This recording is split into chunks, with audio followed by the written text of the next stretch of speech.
तर राज्यातील मतदार यादीच्या SIR गणना प्रक्रिया सोमवारी अंतिम टप्प्यात पोहोचली आहे। मुख्य निवडणूक अधिकारी कार्यालयानं जाहीर केलेल्या आकडेवारीनुसार राज्यातील एकूण 9,78,54,000 मतदारांपैकी 7,69,52,000 मतदारांचे गणना अर्ज डिजिटलाइज झालेले आहेत। बुलढाणा, हिंगोली, लातूर सर्वाधिक अर्ज इथून आलेले आहेत, पण महानगरांमध्ये SIRला अल्प प्रतिसाद मिळालाय।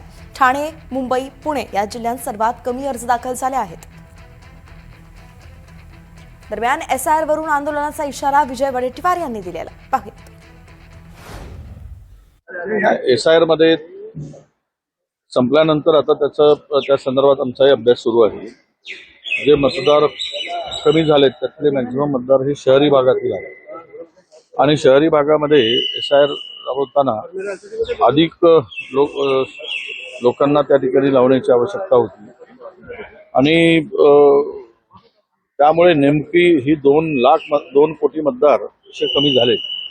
यामागे काय षडयंत्र आहे? कारण SIR जे पूर्वी पण SIR व्हायचे, पण या भारतीय जनता पक्षाचं सरकार आणि यांच्या मोदी सरकारने SIR करताना पर्टिक्युलर अल्पसंख्याक लोकांना टार्गेट करूनच हा SIR केला असा आमचा स्पष्ट आरोप आहे।